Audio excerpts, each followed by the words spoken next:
What is up, everybody? My name is James DeFiore, and this is Fucked. Okay, I don't know where to begin. This is Blackballed. Jonathan Denis. He is the former Justice Minister of Alberta.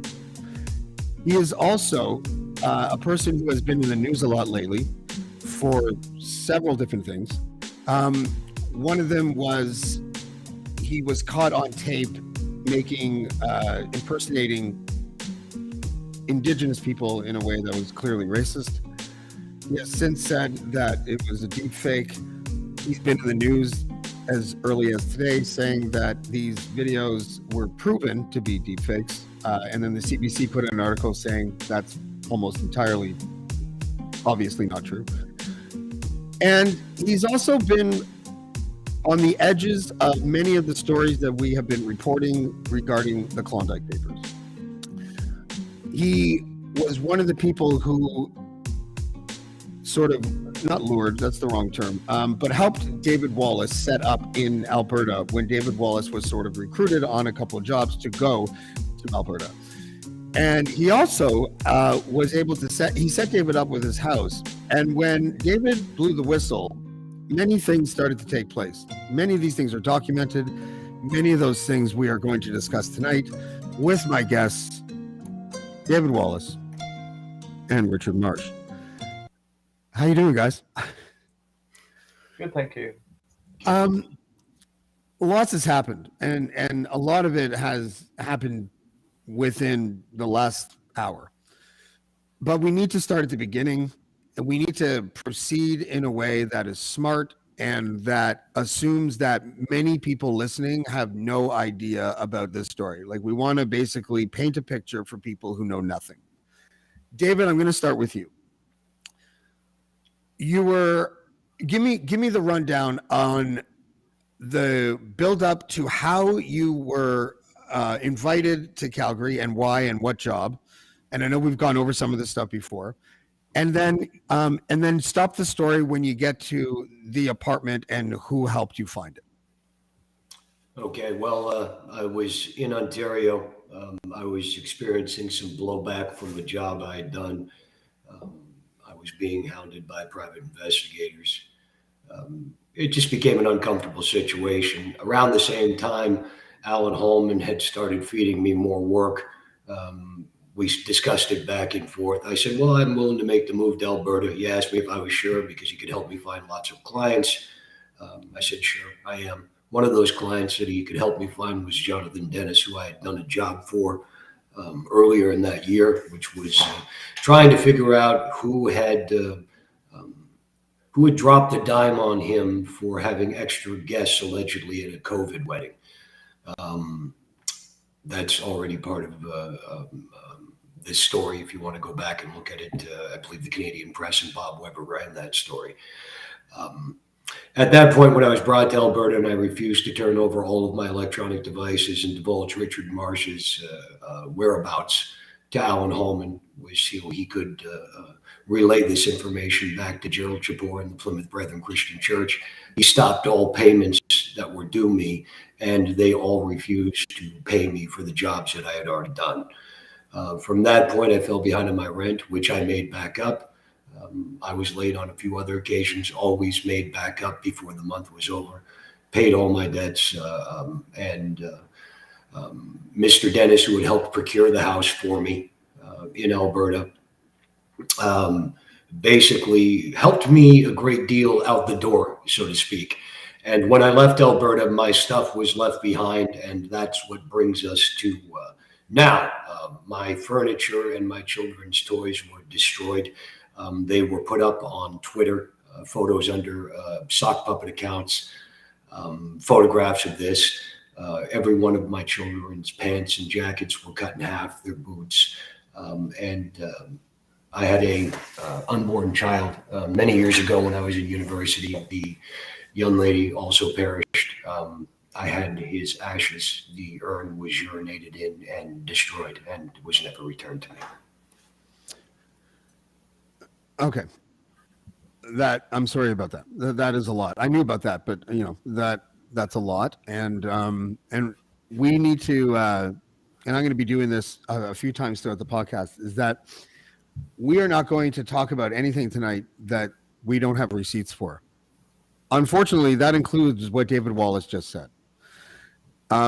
There is the newest development that I can speak to, because we're about to show you the receipts, is that we got in the last 48 hours confirmation from or at least, shouldn't say confirmation.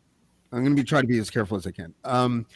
We got an email a couple emails from your former landlady, who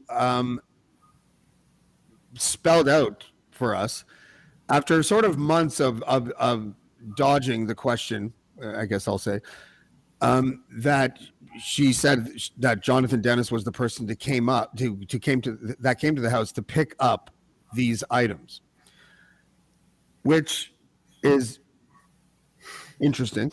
And then tonight, there's a fella by the name of Mike Terrigno. And Mike Terrigno is known to a lot of people on Twitter. I know he's got like a phantom accounts and things like that. We'll get into that. And one of these, troll accounts that he has posted the items that went missing from your apartment. That the landlady, as I just indicated, It was a house. It was a house, James. I'm sorry. It was a house. That the landlady just confirmed was Jonathan Denis after months of basically saying she didn't know what happened. She left the stuff outside and all this kind of stuff. So, anyways, Mike Terrigno, for those who don't know, is part of the Terrigno family. They own a place called Osteria, I believe it's called. It's a restaurant in Calgary, and he has emailed us along with his brother Maurizio tonight to also tell us, now we have a tertiary source in a sense, to also inform us that Jonathan Denis did indeed pick up your items. And then they confessed in these emails to me. Now, I should say that although Mike Terrigno, or someone claiming to be Mike Terrigno at least, like I don't want to sow doubt because the email address seems to check out, he sent me his number and said he would come on the show. And I was like, cool, that should be fun. And then I received a series of emails, and I'm going to try to get them in order. This is actually from Maurizio Terrigno. He says, I understand you want to talk to me. It was me who did the pissing, and Wallace deserved it after what he did to my family, and I'll do it again. And my answer to him was, what date did Jonathan Denis drop off Denis's items, or David's items?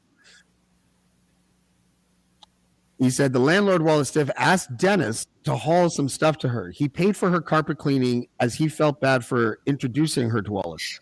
I did the photos and the pissing, and Wallace deserved it after his con artist lies. Now, I just want to stop there for a second. I know you got a lot to say, David. And I do. The thing that gets me is that these people are, from what I understand, a wealthy family in Calgary. They're fairly well known. I know that Mike Terrigno seems to be quite litigious, and I believe, if I'm not mistaken, that in the last 5 years, I don't know exactly when it was, he won a lawsuit against Mayor Nenshi because Nenshi, I think, libeled him, and I think had to pay like $100,000 or something like that.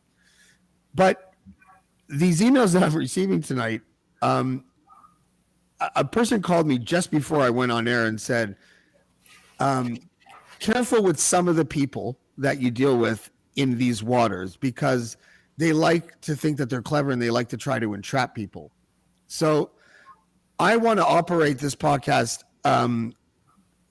under the auspice of me suggesting to all three of us that I did receive these emails. I just showed them to you. They appear to be who they say they're from, but I'm going to reserve absolute judgment until I can talk to one of them on the phone or confirm it in a secondary manner, because I don't want the, I don't want the idea of, or I don't want to walk into a trap where it's actually someone named Susie that they put up to it and will, you know what I mean? I think that might be one of their sock puppet names, Susie. David, I blame you for making me think like this, because all I now think of is what's the play? Is there a play here? What's going on? Richard, these in the Klondike papers, can you give me an idea of some of the highlights? Because I think out of the three of us, you probably know the material the best. Give me some of the Jonathan Denis highlights before we move on to talk more about, and I'll show the pictures and the posts of this stuff that apparently the Terrignos have admitted now in the last 45 minutes to being in possession of and urinating on, apparently with glee. The piss boys. Yeah. So there's a lot of Jonathan Denis in the Klondike papers. Most of the interesting stuff is a long series of text messages from Jonathan Denis to David Wallace, in which Denis introduces him to Mike Terrigno, who Denis refers to as Hot Lips. So first there's Denis commissioning David to investigate this COVID wedding, and the reporter, journalist Alana Smith, and David obtains phone logs for Jonathan Denis to try and find out who her contacts were, who the journalist's contacts were. And then there's Denis Denis inquiring after, trying to find addresses of a number of prominent Calgary politicians, and David's finding addresses and background information on those. And then there's communications from Mike Terrigno, I believe, through Jonathan Denis, wanting, the statement was the target is Abed Harb, Ward 10. So this looks like Mike Terrigno wanted David to in somehow sabotage this Abed Harb, who I believe is a councillor, Calgary councillor. And then there's some discussion about the price, and Mike Terrigno turns down David's offer because the price was too high. And the other thing that's in there that's interesting is Jonathan Denis working with Alan Hallman, and also Jonathan Denis working with Gerald Schipper. In fact, Denis and Schipper, there's an email from Schipper to Jonathan Denis, which is forwarded to David Wallace, and obviously Denis and Schipper were working on something with David Wallace. The emails don't state what. So Denis, Schipper, Terrigno, Alan Hallman are all very closely interconnected, particularly the first three, and they're all working together in this kind of dirty political arena. David, what kind of work was it supposed to be? The one between Schipper and Denis. Denis met with me and discussed that there was a problem with a young lady who was claiming that a counselor had assaulted her, that he said was untrue. I turned down the work. I don't do those types of jobs. Okay. David, also, this is so fresh, right? So just to give the audience a little bit of a background, and again, I'm going to preface this every time I think about it. We are 95% sure that these emails. By the way, I just sent an invite to Maurizio to come onto the show. Maurizio, maybe I should send him the link to the podcast as well, just so he can watch, and maybe we'll prompt him to want to come on. I don't know. I want him to there is it's easy to laugh, and part of me wants to, but because of what they have seemingly and allegedly done to you and to the items that you had and the significance behind those items, there's absolutely nothing funny about this. What's alarming to me is that they would admit it in emails. And that's why that person who I spoke with, when that person told me about 45 minutes ago or an hour ago, whatever it was, that many people that swim in these waters, as I said, because I want to be as ambiguous as possible, because many of these people are litigious as hell, will do things to try to entrap you. And so I'm going to say it again, as I'm going to say another bunch of times in this episode. I'm 95% sure that these email addresses are legit. They seem legit. I texted them, I called, I got the answer machine. It sounded like a Mike Terrigno, whatever that means. Big. Yeah. Okay. I want to know, David, and I know it's difficult, right? But I need for you to explain to me the impact of what it is like to see something like your deceased child's urn and your current children's toys on social media with a giddy claim that they were just pissed on. I need to just know what that made you feel like, and how you're processing what's happened then and what's happened tonight. I'll never process it. These fuckers raped me, is what they did. They pissed. These animals have been getting away with this for decades. They've been victimizing people, women and children, because that's what they do. Let me ask you, Michael, when you pose as a woman on Twitter, I know why you do it. You know why you do it. It's because you want to be one. But I'm not going to treat you that way because I don't go that way. But what I'm saying is... Hold on. And that's what I feel. That took a little bit of a left turn. And we live in a very gender sensitive era. And I don't know if Mike Terrigno wants to be a woman. So he certainly is acting like a man who is confused, but I'm not confused about the issue at hand. What they did is sick. And bullies like this do these sick acts because nobody stands up to them. But it's time the line is drawn. One way or the other, we need to deal with this problem.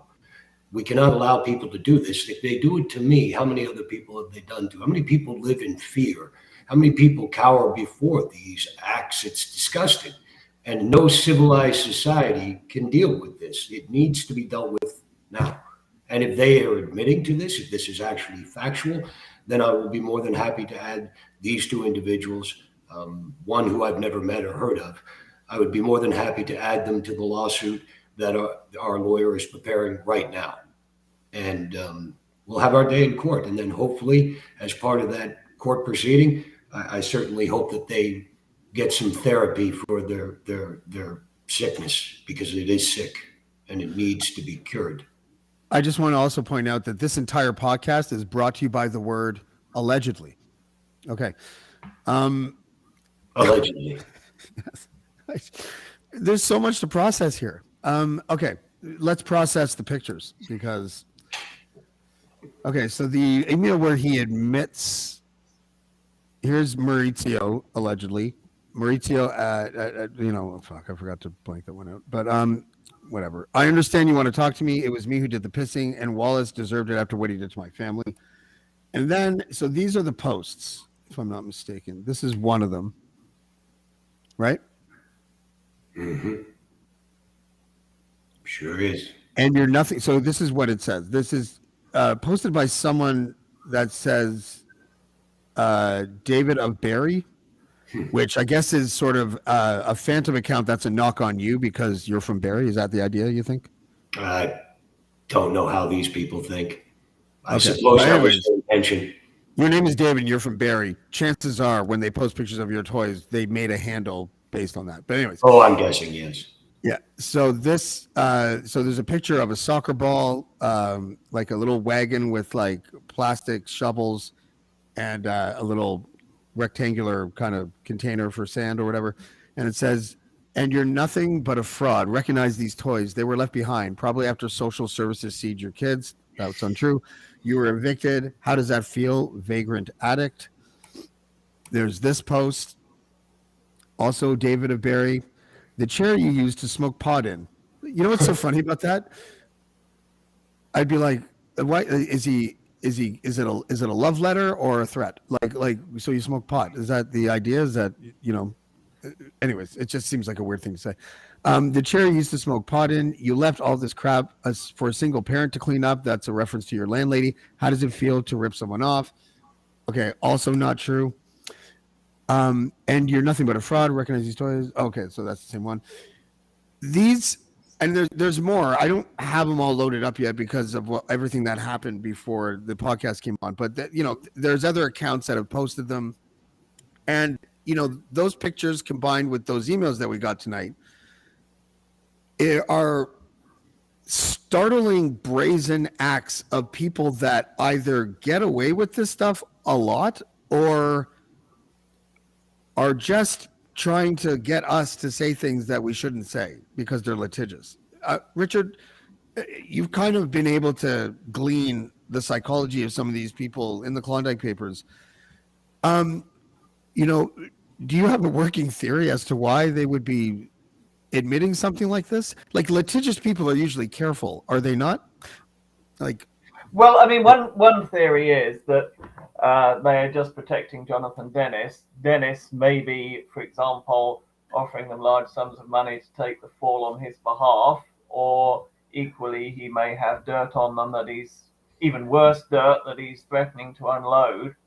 Because before you received these emails from the Terrignos, the evidence was all that Jonathan Denis personally was responsible for these evil communications and so on, because we have witness that Jonathan Denis took both the toys and the chairs from the house where David was formerly living, and then suddenly two people who we know to be acquaintances of Jonathan Denis suddenly leap forward and incriminate themselves. I mean, are they being paid? Do they owe Denis something? Or are they really guilty? And, it's hard to think why they would incriminate themselves unless it's to protect someone else. Yeah. David, can I ask about when the Nenshi job fizzled out, you must have still been on like half decent terms with Hallman and Denis and stuff, because you got the Richard Marsh kidnapping allegedly gig after that, correct? I did many jobs for Hallman. Hallman Sr. Acted, and these are in the Klondike papers, Alan's email address, telephone number, WhatsApp account, so they're documented and verified. Alan offered to take what he called the Nenshi tape and shop it around and try to work out a deal between myself and the Wenzels. That's in the papers. Jonathan Denis also offered to act as a go-between between myself and the Wenzels. That's in the papers. Alan Hallman didn't care. His kid had helped with the fundraising and then handed me off to Prem. They understood why the job fell apart, that it was no fault of my own. I did dozens of jobs for Alan Hallman. He was always happy with my work. Again, that is in the Klondike papers. He's on record of saying so. And I did jobs when he introduced me to his friends, such as Gerald Chapor. And in the terms of Mr. Marsh, I was successful. I found Richard. Wasn't my fault that the supposed warrants alleging to criminality didn't exist, and that their real goal was simply to have me track him down so they could have me hold him, call a number, and they would send a team. Again, that's all factual information that has been verified in the papers. I'm laughing because I just imagined them sending the rapid relief team. Exactly. Here's a burger. We can't eat with you anymore. That's all they wanted to do. They just wanted to give me a burger and some fries. Yeah. But the fact that in the papers and the private detective statements and other papers from not private detectives, the fact that they were using former and current Calgary Police Service officers to track down Mr. Marsh, and they were unsuccessful. They had been unsuccessful for a period of years. across several provinces and different continents in not tracking him down. So this was a concerted effort to hunt this man. Okay, I'm just going to go over something because I can totally appreciate. Leanne Schaefer just said, I forget who all these people are to who. So I'm going to try my best, and one of you guys interject if I get anything wrong. So when we talk about Alan Hallman is like a political operative. He's worked for people like Ralph Klein. He's worked for Jason Kenney, I believe. And he's been basically, he's sort of like David, like kind of a fixer, right? Like or a political operative of sorts, right? And when we talk about Jonathan Denis is the former Attorney General or Justice Minister of Alberta. He's the one in those videos, if you guys recall, that came out about a month ago where he mocks Indigenous accents. Hallman and Denis work together when they do, let's just say, political activities. Mike Terrigno, which was a name that was sort of new to me, is also referred to as Hot Lips in the sounds like a Will Ferrell movie sometimes, who's often referred to Hot Lips inside the Klondike Papers. His family, very litigious family, also friends with Jonathan Denis, also very litigious and everything. And they are the people that tonight, Maurizio and Mike, seemingly we think are the ones that sent the emails saying that they admitted to pissing on these toys. And we're just doing a quick recap here, and why that's important is, and they implicated Jonathan Denis in these emails as the person who picked them up. And why that's important is because it shows that when David Wallace was asked to hold and hand over Richard Marsh, refused to, and sort of blew the whistle on that. His world fell apart because the people that brought him to Alberta to have him do his political fixing there with the Nenshi thing and with the Richard Marsh thing now wanted to dispose of him. So they made his life a living hell. They got him evicted from the house that they had originally organized and secured for him. And when he was evicted, all of his stuff was still inside. And so for the last, I don't know how many months, whatever it is, David has strongly suspected that Jonathan Denis was the person that did come over and take his stuff. And we have the landlady who also emailed us in the last 48 hours. Is this the right one? No. Yep. This one? Yes, those items. Okay, but that's not really the important one. Which is the important one? Okay, this is an email from David's ex-landlady saying the chairs. And when she says the chairs, that also means the other things because they were in the photos with the chair. Well, there's the a chairs second, picked up there's by a Jonathan second email which says that he also picked up the toys. So yes, yeah, this one is the chairs. Yeah, so this one's that she's got another one that says that Jonathan Denis. So we have the landlady emailing us, telling us that emailing Richard, I should say, telling Richard that Jonathan Denis, the former Attorney General of Alberta, is the one that picked up the items that then showed up on social media posts, the exact items that the landlady said Jonathan Denis picked up. And were posted with basically saying that they were pissed on. And then tonight we have Maurizio Terrigno, Mike Terrigno's brother, confessing that they did the pissing. And then we have another one from Maurizio that said Mikey took the photos, Mike Terrigno took the photos. Anyway, so that I'm laying it out for you like that because I want people to understand. And this is really kind of the nucleus of a lot of this, a lot of just this murky world. Is that in Alberta, especially, as we're seeing with this, the political dirty tricks is more of a culture than democracy is in that province.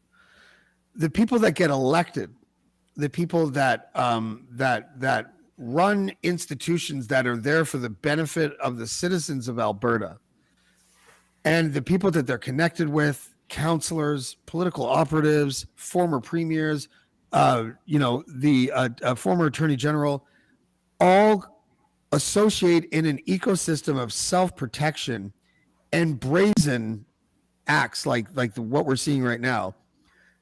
And it is like, it would be impossible, I think, if you were a wannabe plucky politician to go to Alberta and try to become some sort of successful politician without having to go through some weird hazing, litmus tests from the people that seem to run what I would now consider the most crooked province in this country. I hope that answers your question, Leanne, because I understand it can be a confusing story. It can be like, hard for people to process. I'm trying to lay it out as best I can. David, if you have anything to add to what I just said that can help people understand. Not what they did. They also, our passports never made it back. Every photo that we had was cut in multiple sections. Pictures of my children have shown up on websites that I've never heard of. They have every one of my passwords, my electronic devices, my computers. They stole everything. Allegedly. Yeah. Brought to you by allegedly. What I wonder what a lawyer would advise right now. It seems to me that a lawyer would be like, you could probably sue these people if all these emails are legit. We think they are, but we don't. One from the landlady is all I needed. Well, I don't want to I don't want to get, in a way, there'd be so many lawyers right now that are probably watching this going, why are guys even talking about this on air? But because people need to know with the shame, not sealed behind a courtroom. People need to hear it out front. You know what? I agree with you. And you want to know why? Let's put all our cards on the table for a second. I want to tell people again, as Ryan Lindley would say, how the sausage was made. And so we were talking to an attorney, David and I, in the last 4 days about all this before all of this shit came to pass today, obviously. And when we told him that I was talking to him first, and he was advising me to advise David. This is before David, we conferenced you in, that we needed to get an Alberta attorney to take on the lawsuit against you from Shane Holmes, the Wenzel, because of processing familiarity that an Alberta attorney would have with how the law is practiced in Alberta. And he has a good point. But when we conferenced with the lawyer, with David, we told him that we are not comfortable. David told him that David is not comfortable trying to figure out which Alberta attorney hasn't been poisoned by the well of this culture that seems to permeate in this province. And so we are now, and now that lawsuit is separate. I don't know the law enough to understand why Jesse Brown's legal team won't absorb you in the lawsuit to protect you as the source of the material that they willingly published. And I'm not accusing Jesse Brown of anything. I just, maybe I'm ignorant of how the law works, but it seems to me that when a journalist or a source provides you with information, you vet it, and then you publish it, and then get sued for publishing the information that you vetted, your lawyer should be representing the source or the journalist that helped you out. That is a very uneducated opinion about how the law works, but it feels right to me. So, I'm just throwing that out there. Where does this leave? This is the better question, and I'm stumbling over my words because it was impossible to do prep for this show because of everything that's developed in the last hour. But I am curious how smoking the gun has to be for people to understand what is happening in that province. And David, I'm wondering, how confident are you that any lawsuit, say all this turns out to be true, how confident are you that any lawsuit could proceed unencumbered by that crooked culture that exists there? It's a good question. I mean, I have questions about, of course, the police there who rousted me, told me to get out of the province and stop hassling Holman. They knew about this well over a year ago. This is the same police force who Alan Holman said his handpicked detective would take a tape and try to set up the RCMP with it. So I have zero trust in its policing or its judiciary. And I think that it would be almost impossible. However, we've spoken to the police here. We are pursuing criminal charges on what was done to my property. We do have sufficient evidence that we were told that they will investigate and they will liaison with Calgary Police Services just to make sure that that is done above board. And we will be proceeding with a legal case, because unless people are so blatant about breaking the law, the evidence is starting to become overwhelming. Yeah. It has a, no, I don't, my head is spinning because I keep on looking at my email to see if one of these Terrignos are going to email me back and tell me that they're coming. I should probably. Well, the one volunteered to come on, so come on. Mike Terrigno said he would come on the show tonight. He gave me his number. Maybe I should call him. Maybe we should do a call-in show, except we're calling other people. I'm going to call him right now. See what happens. Call him. Get him on the show if he wants to come on. Of course. Leave a message. After leaving a message. That's how I know it's Mike Terrigno. Leave a message. What the fuck? Yeah. Maybe. Little doggy. Yeah. Richard, are you at all surprised though? At what in particular? Well, at the brazenness of what has happened tonight with these emails.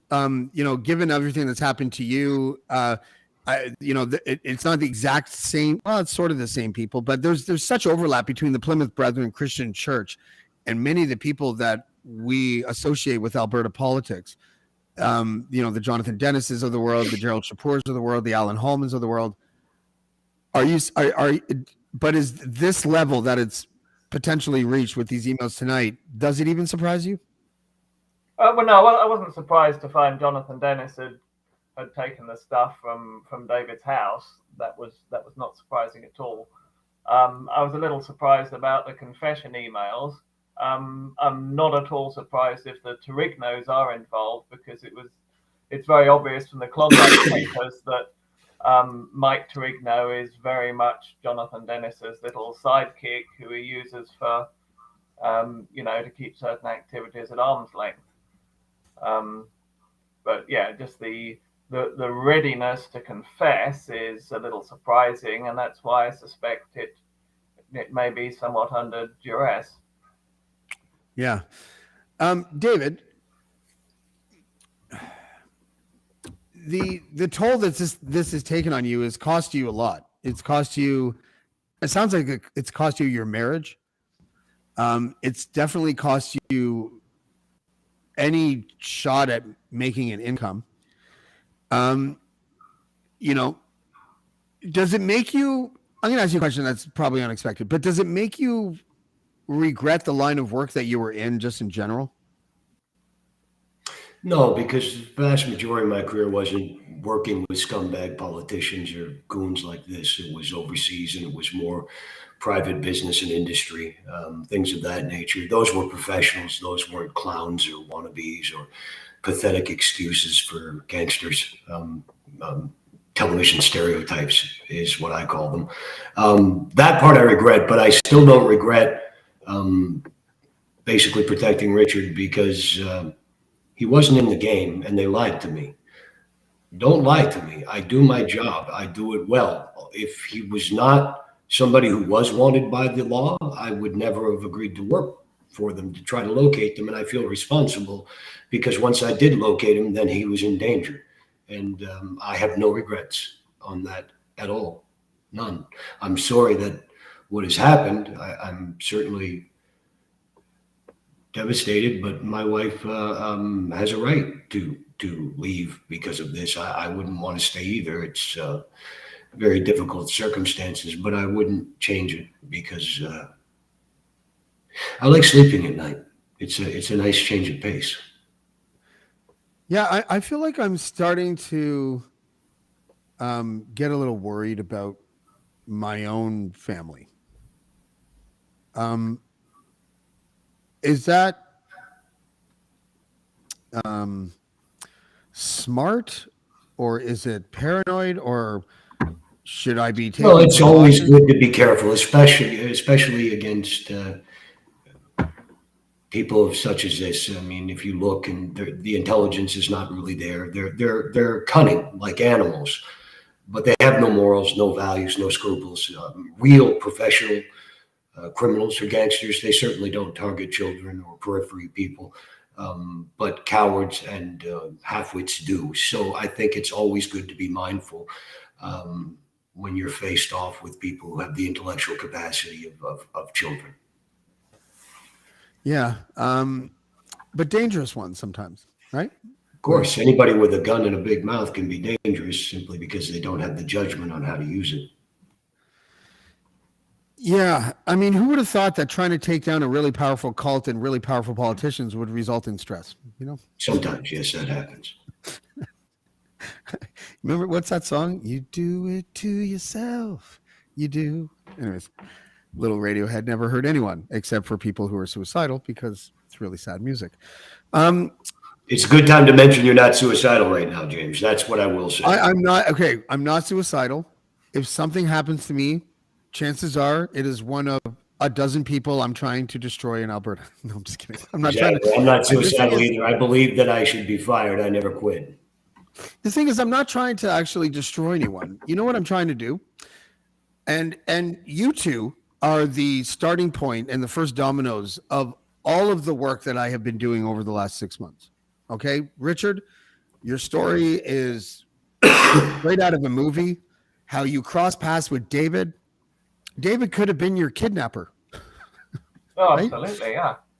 Yeah. And you know, the all the twists and turns that these stories have taken, and how this cult has operatives that keep on like overlapping with other stories of politics and Nenchi schemes and fat government contracts to front companies.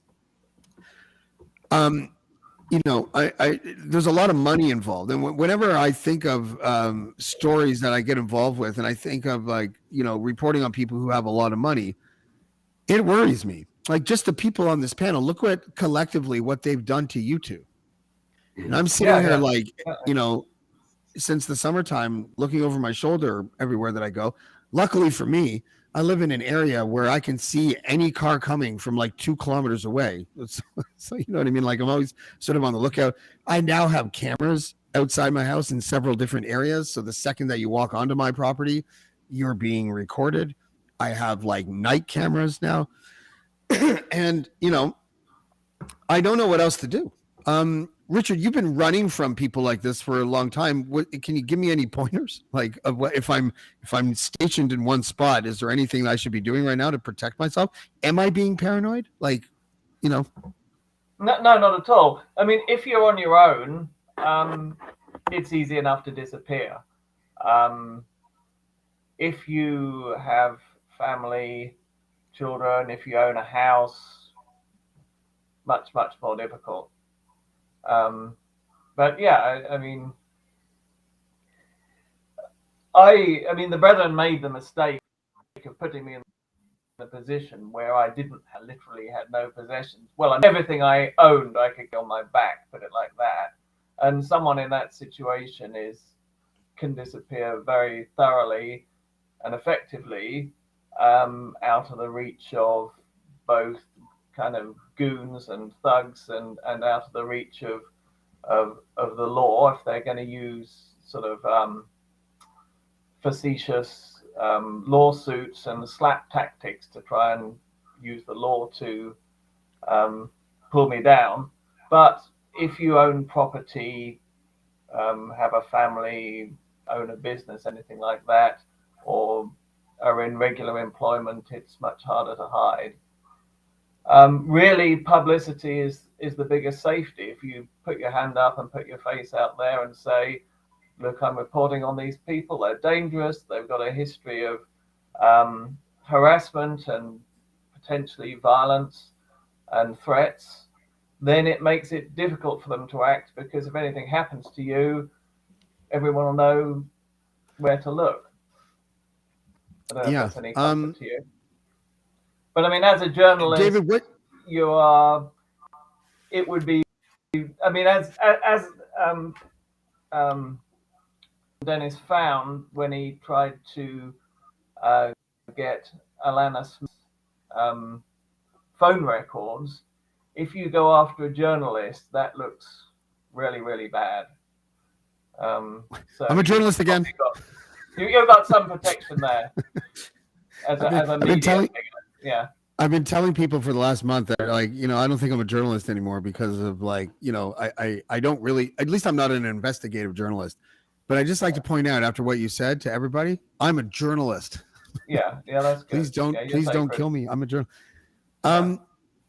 But really, though, there's a lot. The contagion that I'm seeing here, and David, you would have been the first domino of that, or maybe Richard as well, because Richard, when you left the cult, you needed to protect your family by not contacting them. Then you come here. David is hired to find you, hold you, and hand you off to the team. And out of a sense of protection, like a protectionist's conscience, David refuses to do that. When the Klondike Papers is formed, and you guys and release that to certain journalists, stories start to come out. I start talking to you guys, and we have Cheryl Hope on. Again, Cheryl Hope was trying to protect other potential victims. She was, trying to make it known that what she had went through and the courage that took. And you can totally see who the good guys are and who the bad guys are in this situation. And I think what might be happening is that spotlighting them in the last year and a half, they probably have had more bad press than they did in the previous decade. David, wouldn't you say? I would agree. Yeah, absolutely. And it's dangerous when you have private citizens out hiring people to track and stalk people, because that's what it is. I would certainly be mindful if I were both you individuals. Always check your six, make sure that you're okay. If they're going to come, they're going to come. They'll probably come for me first, and that's fine. But I think that these individuals should perhaps realize that the entire reason I was hired for these things is because I can find people, and I can be got to, absolutely. But conversely, that means so can you. Well, thanks, David. I feel a lot better now that you mentioned that.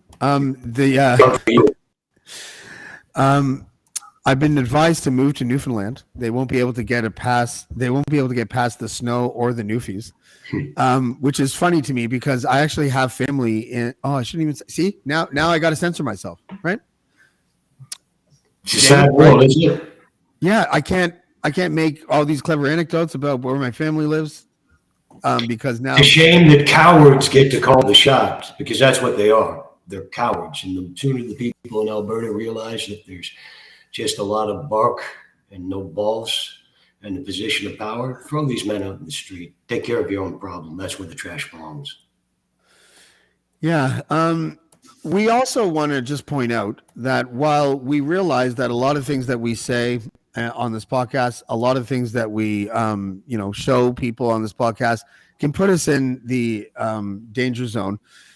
But sometimes you just, True. Yeah, well, sometimes you just gotta do what your heart tells you to do. And so what my heart tells me is that the idea that someone would admit to pissing on something, and by the way, Jonathan Denis, former business partners, I believe, with leader of the opposition, Pierre Poilievre. Yeah. These boys all around. They owned a robocalls company together, which, if anybody knows their political history in Canada, would remember the name Pierre Poutine, who was the alias of whoever was involved in a robocalls scam. when they called and tried to misdirect Liberal voters to the wrong polling stations on election day in a few ridings in order to try to tip the scales in those ridings. Many people strongly suspected it was Pierre Poilievre at the time who was part of the robocall scam, because And then you know what, I should, if someone could fact check this, but like, I don't remember if he owned the robocalls company during the robocalls scandal, but it is kind of funny. But you'll remember him in a few years either. I highly doubt this man will ever be prime minister. Not with these. Well, it's just that when you swim in waters with carp, you probably have a shitty pair of lips yourself, right? Like there is, there is something about it. But I wanted to also state that sometimes it's worth the risk. Like, for example, here is a picture of one of the Terrignos who had allegedly admitted tonight to pissing. Ooh, he's an ugly fucker, isn't he? To pissing on David's children's toys. And we thought it would be fitting to show him pissing right directly onto Pierre Poilievre's face, because eventually this is probably going to go back and haunt Pierre Poilievre. Like, I would imagine that it would be tough to explain your relationships and associations with people who do this kind of things that, like, fucking, like, that's what a serial killer does. Who pisses on children's toys and then sends it to the parent? Like, is anything off limits with these people, David? No, obviously not. I mean, my kids right now, they don't even have snow clothes. It's freezing here. And that's because we've been put into a horrible position. I mean, I'm working as much day labor as I can. Every time I get into a half-decent position, somebody shows me a video, mostly from your network or Dean Blundell show, and asks me to walk away. So which one was that one? I mean, the fat little one, that's the other one, isn't it, Mike? I'm just learning these names tonight. I don't know. I think that's Mike. That one? No, the other one's a chubbier. He got like a head like a ball sack. Is that him? I don't think so. I think it must be the other idiot. By the way, kudos to you, Richard Marsh, for choosing the perfect picture of Pierre Poilievre. Yeah, it does look like he's getting sprayed, doesn't he? Playing the role of children's toys. And I know this might seem like we are also guilty, but really, it is not the same thing. This isn't a threat. This is like what we're doing is we're using hyperbole to make a point, and we're trying to use humor. We're not saying, by the way, that Pierre Poilievre has anything to do with any of the things that we're talking about tonight. That picture is a metaphor of what we feel should be on the lips of reporters inside Alberta, which is asking questions about this shit, not just David's toys and that heinous act, but all of the other stuff that's come out, all of the stuff in the Klondike papers that show direct communications from Jonathan Denis to David, or Alan Hallman to David, about the Nenshi scheme, about the Richard Marsh stuff, about the relationship with people like Brad Mitchell and Diplock, people who are involved in the Plymouth Brethren Christian Church, and why the church gets so much money to do government contracts. Godly people, real godly. Like, if you were writing, a political thriller novel, I mean, this is the kind of shit that would be in it. You couldn't write this stuff. This stuff is so crazy. I can almost understand and defend why editors and reporters were really hesitant to report on this. Aside from the fact that now I feel unsafe reporting on it, it's fucking ridiculous. A lot of it, even though it's completely provable, a lot of it is so ridiculous that I don't even know if editors would be able to come up with a way to present the material. What's the headline? Jonathan Denis steals, allegedly, this is all alleged, right? Jonathan Denis steals political fixers' children's toys, and associate pisses on them and posts them online. It is, the stories are so crazy that you couldn't even make a headline, except Dean Blundell, who seems to think you can put 40 words in a headline. But guys, let's discuss this. I don't know. I'm not interviewing you now. We're just talking now, because there's no more questions to ask.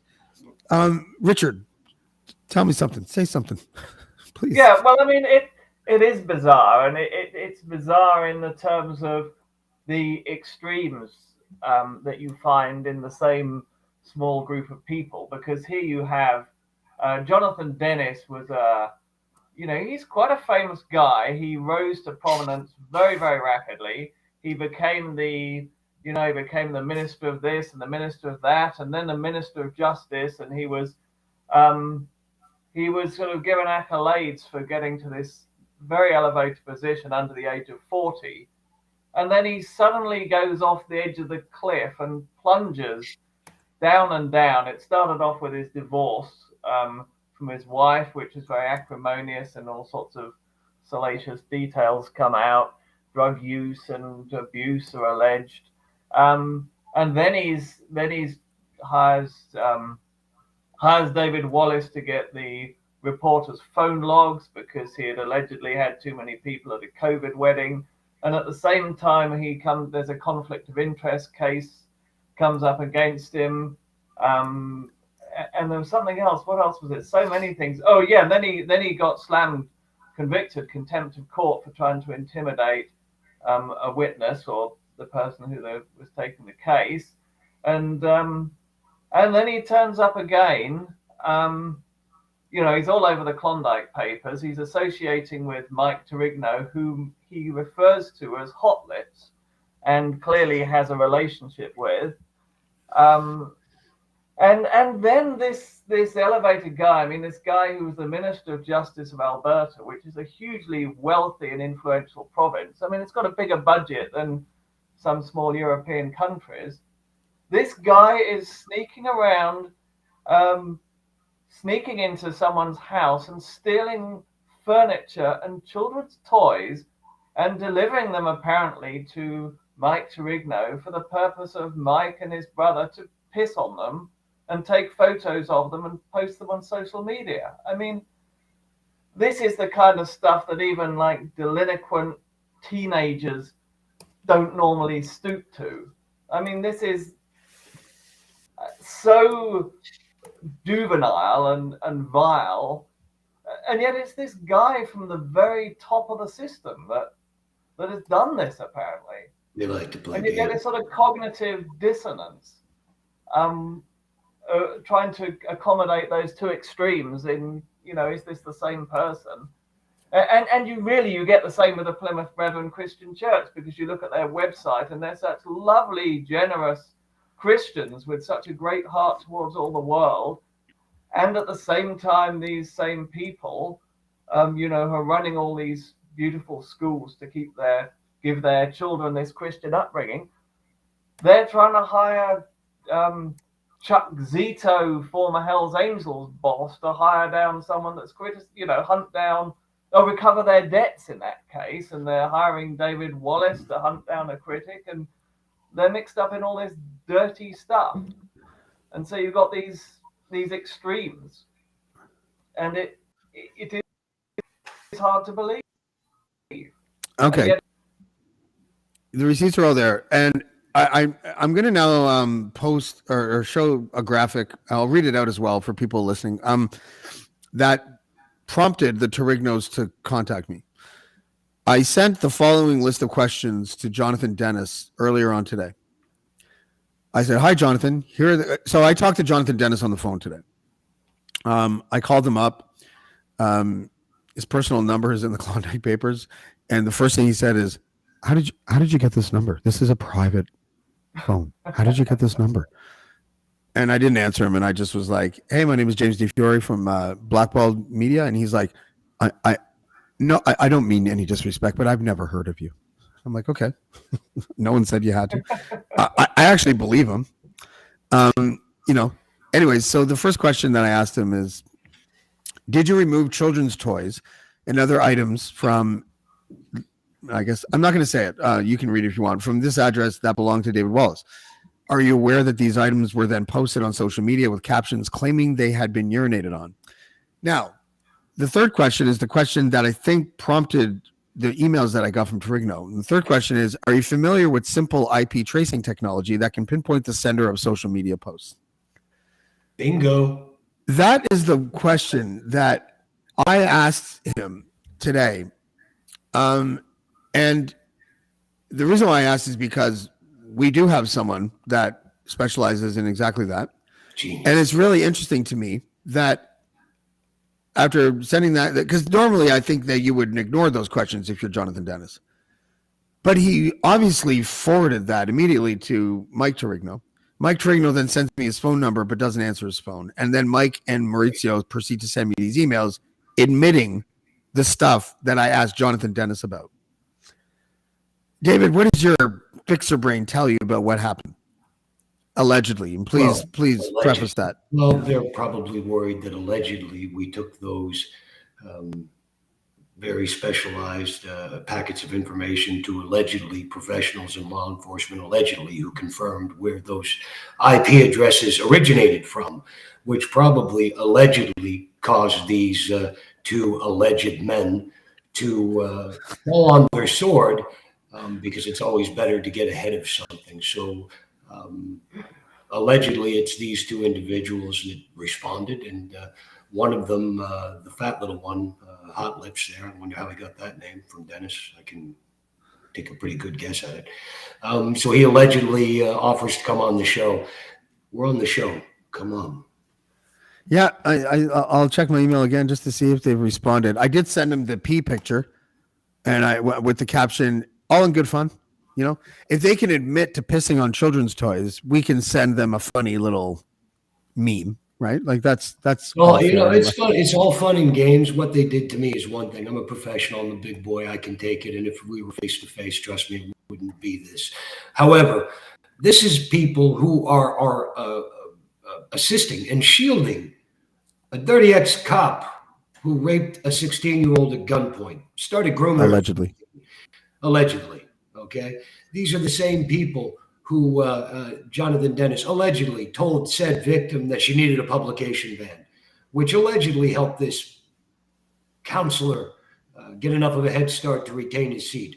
A man who has been shameless, has not resigned that seat, and is literally costing the city tens of thousands of dollars in effort to try to remove him, which is the decent thing. When do we stand up, Alberta?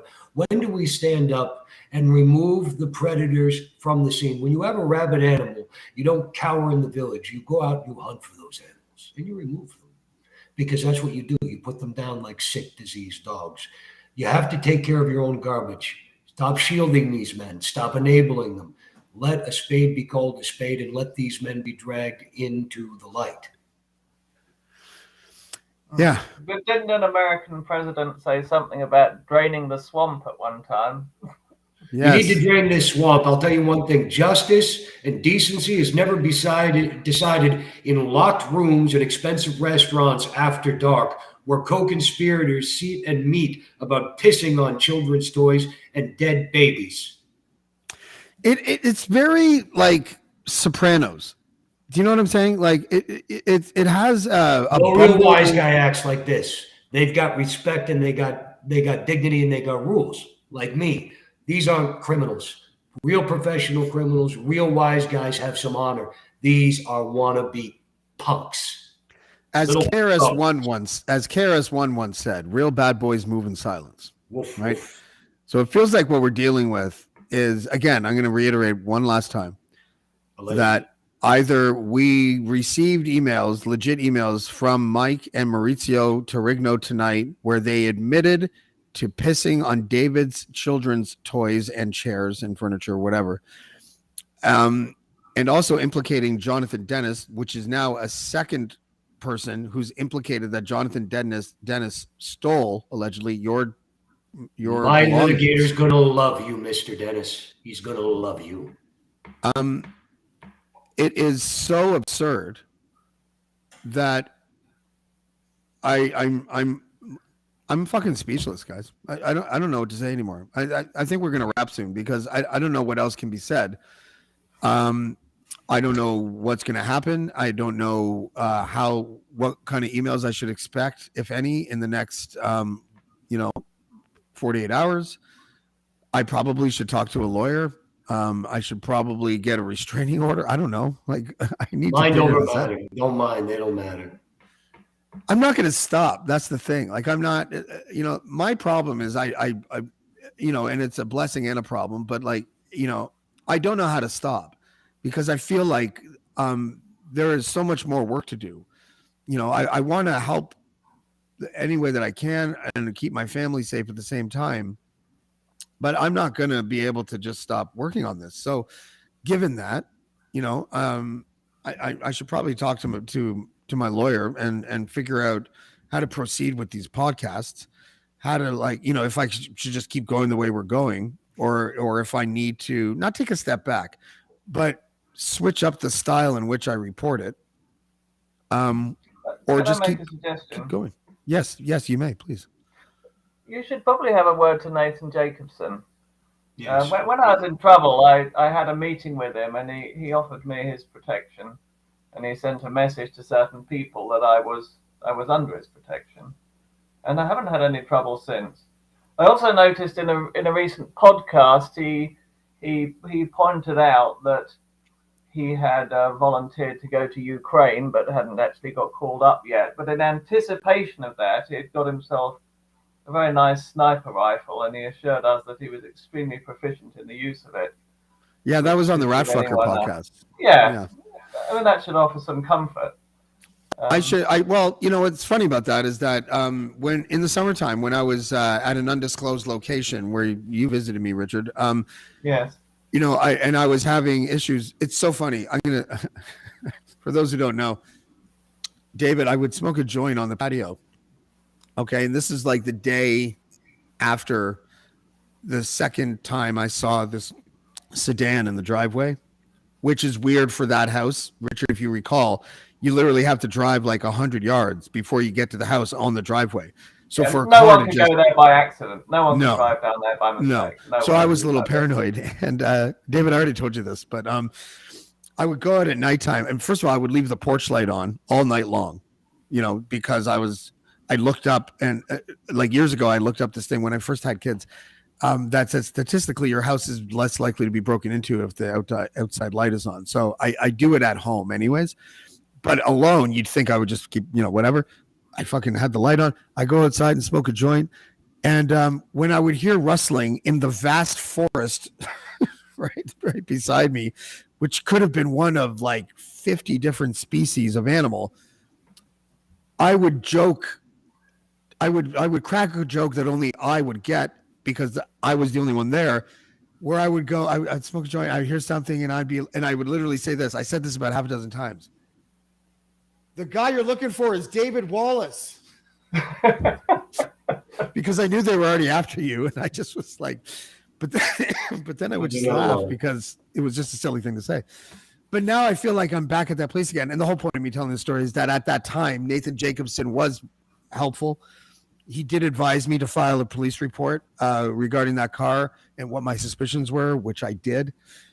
He did offer his protection at that time. I don't want to speak for him now, but I consider Nathan Jacobson to be a pretty good acquaintance at this point because we talk fairly regularly. I also don't want to hide behind him without his approval. So this is one of those conversations. Trust me, Nathan's an honorable guy. I know he is, but this is one of those conversations we probably should be having off air, not on air. But yeah, I think I understand why you said it on there. But it kind of reminds me. There was always these guys back in when I was in high school. There was one guy in particular, and he was a friend. And I haven't chatted with him in a long time, but I'm sure we'd be cool. But his name was Kevin Fleming, and we used to say. Like there were so many guys, not we, because I never did this, but there were so many people that'd be like, "I'm gonna get Kevin Fleming after you." You know what I mean? And I remember once I was partying with him when we were like in our early 20s, and I was like, "Did you know about this? That people would like cite your name and use you as a threat?" And he had no idea, right? So I don't want Nathan Jacobson to make it to think that I'm like trying to get Nathan Jacobson to come after you. You don't leave me alone, But at the same time, it's nice to have allies like that, right? It certainly is. David Jacobson was pretty instrumental, wasn't he, David, in helping you make your transition from fixer to whistleblower? Yes, he was, absolutely. And you should take a little solace in the fact that they're barking so loud. I mean, a lot of people have wanted me dead since 1989. I'm still here. Yeah. And they're not looking for me anymore. Well, we'll see what happens after this podcast. And I know one of us is probably going to get served some frivolous libel notice. That's what cowards do. They serve papers. Yeah. Imagine getting served by people who just admitted to pissing on kids' toys that were stolen. Yeah. I can't. Richard's stoned. Like maybe he froze. Richard, are you good? Sorry, I lost you. Yeah, the internet's a bit dodgy here. That's okay. It might be the curtains that you have. Those double cotton polyester based curtains They're that you have bulletproof. closed. They're bulletproof, yeah. Oh, the Kevlar curtains. What a great idea. They probably already exist. Okay, guys, I think we kicked the shit out of this enough tonight. Again, guys, this was an unplanned podcast. This was I think 5 hours ago we decided that we were going to have a podcast, and then everything got turned upside down when we received emails from alleged psychopaths who would do that to David's children's things and the ashes of David's deceased child. Like I saying that out loud makes me livid, and I'm sorry you went through that, David. Yeah, me too, and they'll be sorry too. It's what the law exists for. Yeah. All right, guys. Let's do a call when we get off here and settle down. I need to smoke a joint. I need to ironically pee. Strangely enough. Yes. Too bad you don't have your weed chair anymore.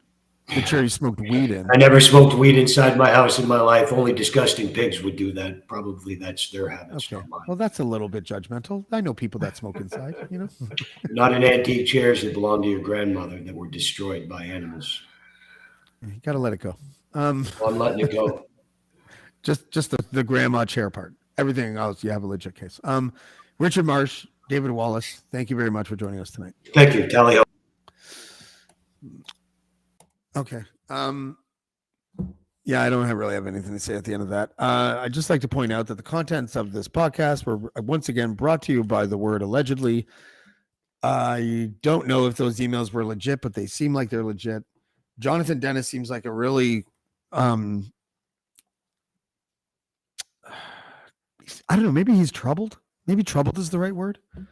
Those videos that came out, and the hiring of David Wallace to do the dirty tricks, the taking of his stuff and handing it off to people that would urinate on things that belong to kids. Like, what the fuck is happening in Alberta? Like, what is happening? And this has been going on for a long, long time. Like these kinds of this political culture that exists there. I'm speechless. I really am. Which, if anybody knows me, knows the speechless part won't last very long because I pretty much don't really know when to shut the fuck up usually. Tomorrow, we have Spenny.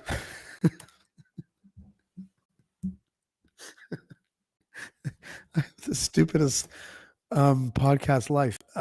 Yesterday, Aaron was on, and she asked if it was okay that she called me her ass kisser, and I'm like, fuck yeah. Okay, let's do it. Today, all this happens, and tomorrow we have Spenny. We're gonna cap off the week with one of the funniest people that I know. He just helped induct Mark Breslin into the Canadian Comedy Hall of Fame.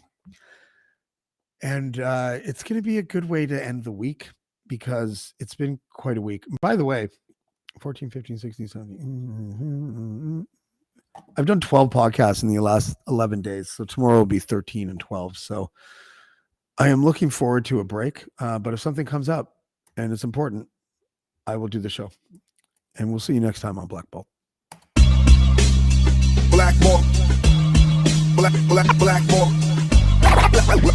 Blackballed.